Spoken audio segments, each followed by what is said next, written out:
Hi there, my name is Sam. Today I'm going to teach you another grammar lessons. Anyway, do you watch my video every day? You know, one video come out every day, and don't miss it because it's really important. When you watch it every day, you know the whole theme in terms of grammar teaching. But if you miss it, for example, you miss it today and tomorrow you start watching it, you don't know what it is about today. So try to watch it every day. You are really good at English grammar, because grammar is very important for us, especially for EFL learner, the one who really want to do some writings, and also in our speaking, because when talking about grammar we have to think of descriptive grammar and prescriptive grammar, and it's really important in to focus on both fluency and accuracy. Okay. In today's video, I'm going to teach you an interesting topic. You know what it is? Have you ever heard the word clauses? Okay, so today I'm going to teach you clauses. Before teaching you here, I really want to ask you some questions. Can you give me the definition of clause? What is clause? After giving me the definitions, can you tell me how many types of clauses there are in English? Alright? If you are hesitated to answer this because you are not quite sure of any definitions of the type of clauses, so look at the board with me. Okay. Clauses. First, you have to understand what is the definition of clauses. What? Please. A clause is a group of words with its own subject and verb. Talking about clause, we always think that it has its own subject and verb. You remember English hierarchies? We have word, phrase, clauses, sentences, paragraphs, and essays. This one only one part of English hierarchy. Again, a clause is a group of words with its own subject and verb. How many clauses are there in English? There are two clauses in English. What are they?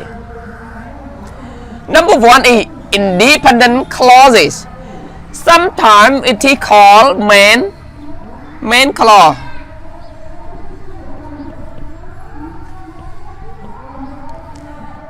Some teacher call main clause.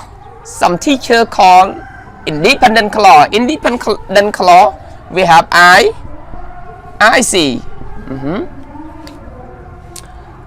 This is independent clauses. Number two is dependent clauses.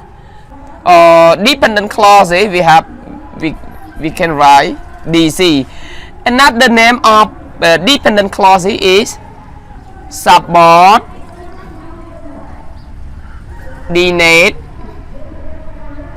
clauses. It can be called subordinate clauses. Now, after knowing that there are two clauses in English, one is independent clauses or IC, or it is called main clause. The other is dependent clauses or DC or subordinate clauses.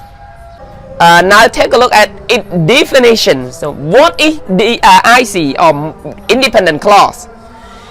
An independent clause has a subject and a verb and can stand by itself as a complete sentence.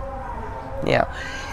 I see mean that it can stand by itself as a complete sentence. It has its meaning when it stands alone. For example, when the holiday season begins, the stores are jammed with frantic shoppers. Which one is main clause? Yeah.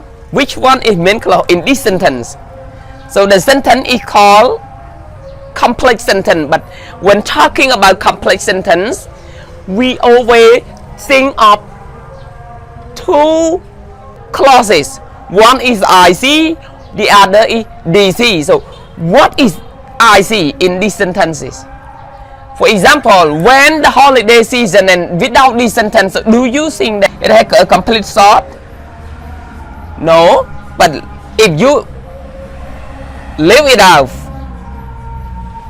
and then take a look at the store are jammed with frantic shopper, can be understood? Well, so the sentence we can stand alone like this is called I see. Oh, yeah. So this is IC or independent clause. Independent clause, DC or subordinate clauses.